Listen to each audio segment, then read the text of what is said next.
So many of our families whose children are dying or have died shamefully end up in psychiatric hospitals because no one knows what to do with them. So when they're having a moment of distress, psychological breakdown, when they're weeping and crying and protesting and screaming, which they have every right to do when their child has died, people don't know what to do with them, so they take them to the emergency room and then they end up inpatient because everyone's concerned about self-harm. But you know, psychiatric hospitals aren't a place for bereaved parents.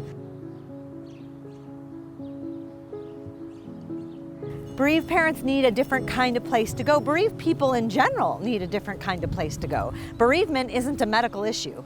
Grief is a human issue and a spiritual issue.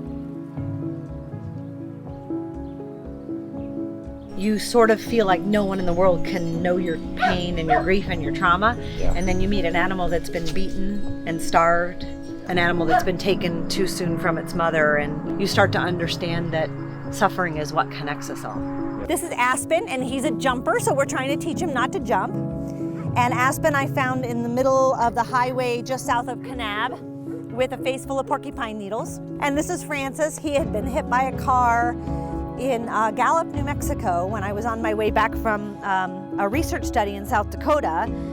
Picked him up, and now he's a rescue dog. All right, guys, we're coming in. We're coming in. Hi. Hi, Bunny. Hi, Chimako. Hi, Scout. Scout's our punk. He's the troublemaker. The little one is a little shy. That's Chook. He can be a little grouchy, so just watch your feet. That was awesome, Caspian. He's the one who broke my toes. He was so picked on and so abused. Whoa! She is the baby of the Dalai Mama.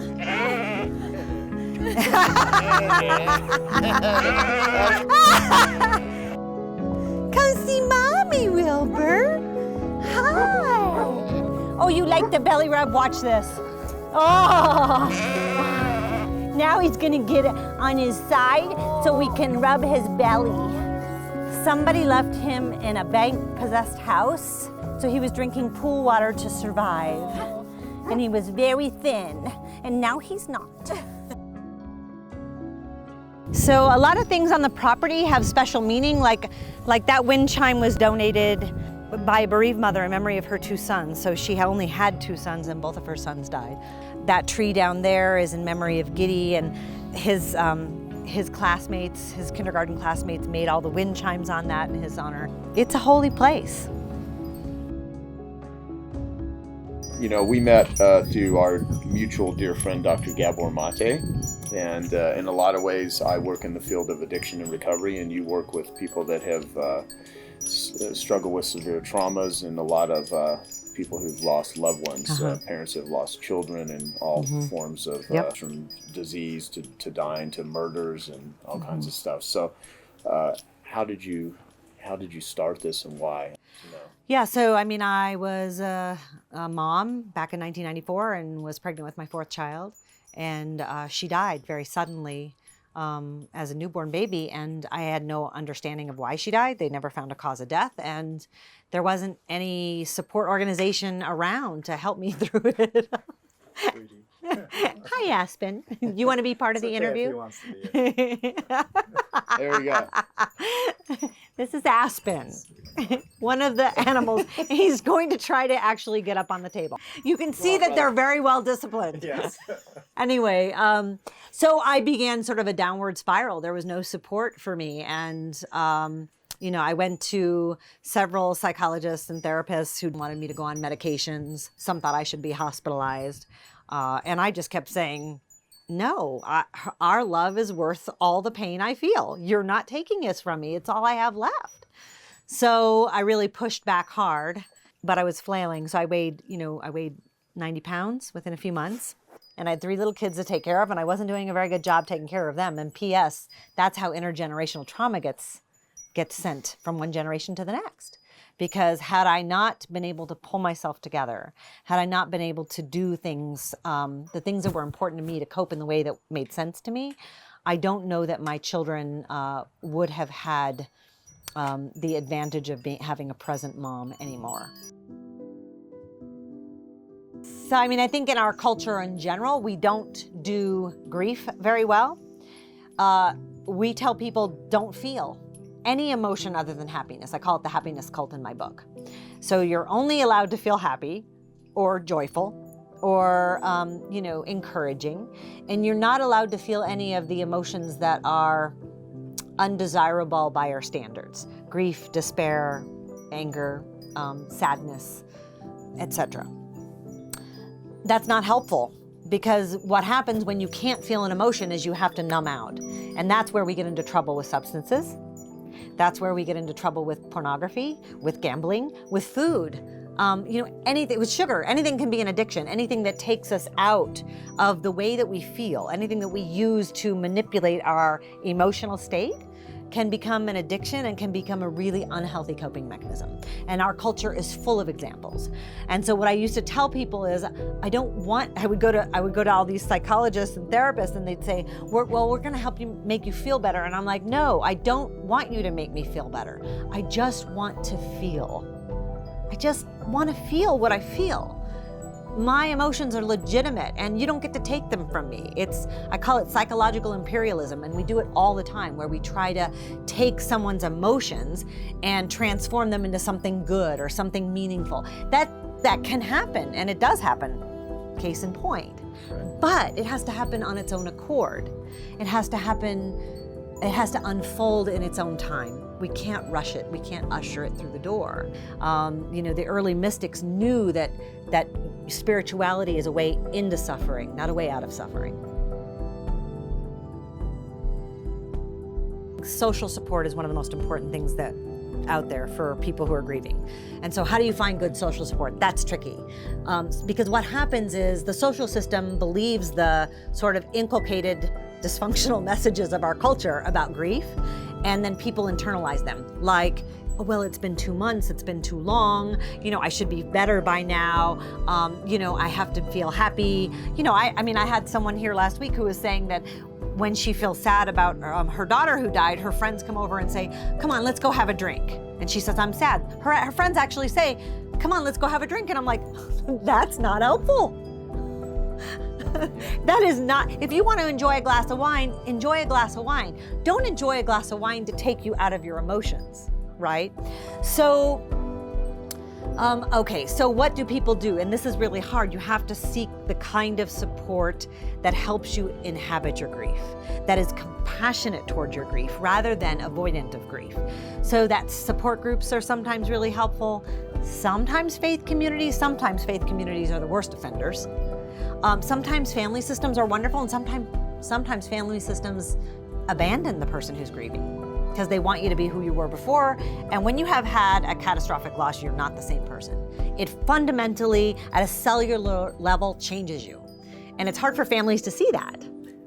Define a catastrophic loss, where you said at a cellular level it changes you. Because if we just paused on that and explain what that is, what would be a range? Well, in the research, so I'm a researcher, so in the research, traumatic grief or catastrophic loss would be, generally speaking, we understand the death of a child across the board, any age, any cause, is always out of order, anachronism, and is always catastrophic for families. The death of a spouse can be catastrophic. The death of a parent can be catastrophic, particularly for younger children and adolescents. That can be catastrophic. Homicides and suicides are almost always catastrophic. Even if, you have a 90-year-old grandma, if someone's murdered her, that's very different than she died of cancer and had palliative care and pain control. Does it make sense? Yeah. So catastrophic loss generally is the death of a child at any age, a sudden unexpected death, a death that might include disfigurement, a violent death, homicide, suicide, those kinds of things. Gotcha. Not that there's any right answer to any of this, because I would imagine everyone experiences grief. I know ways that I've done it positively and very negatively. When something like that happens, what sort of things, the essential things you must shift or look at or do to give yourself the best way to feel, go through it. I don't know if the term "go through it" or what would you even call it. Like once a catastrophic event happens, what then needs to happen for the person's life to not unravel? Good support is absolutely essential and key, and not avoiding grief. That doesn't mean you can't take a break. But when we avoid our grief, it just presents and represents itself through the course of your life over and over. It just changes form. It gets clever and it looks like something else. And then it's not even real. What it is a chameleon, and it will change form and wreak havoc in our lives. I mean, I've worked with people whose children died 40 years ago, and they've been using drugs. They've gone through 7 marriages. They've lived in 8 states, 27 jobs, you know, just running and running and running and it takes its toll on our bodies too. And I mean, that's what we're doing with the care farm. So like your traditional substance abuse residential facilities, you know, they can run $1,000 a day easily. And the care farm model, you know, in most places you can, for day programs, you're looking at $60, $75 a day. For residential programs, you might double that. Yeah, so it's And I'm a researcher, so I'm conducting research and I'm collecting data on our day programs, and it's phenomenal what we're doing to help people. It's phenomenal. So you're a professor. I am. And so talk about that. Like, what have you learned? What are you learning that people should know? Yeah, so I'm a researcher at Arizona State University, and so this is my area. And you know, I got interested in it because not only did I have my own personal experience, but then I started listening to other people's stories, and I was like, we're all sort of alone in this. Why is this like this? I mean, we have programs for everything, and yet the most common human experience clears out a party in you know, 30 seconds. You know, why are we so afraid to talk about our painful emotions, our grief and our losses? And so I said, you know, that has to change. Started the foundation, started meeting with many, many families, started helping many families, went back to school, got a couple bachelor's degrees, master's degree, PhD. Fast forward, then I got a position in research because that's how you change practice.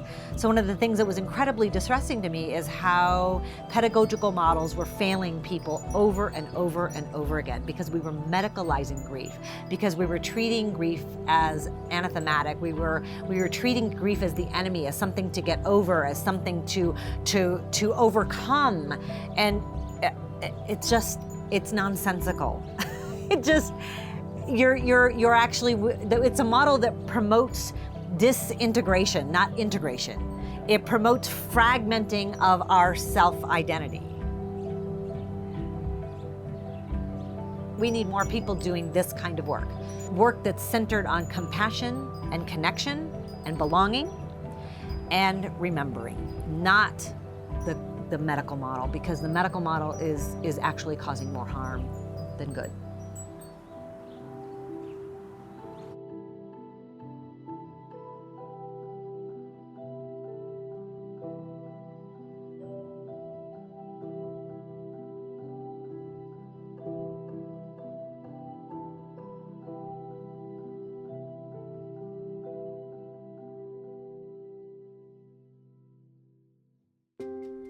Okay, I hope you found that video awesome and useful. So if you want to get a free copy of my book, I want you to click here. And if you want to watch some more videos that'll be useful and awesome, click here.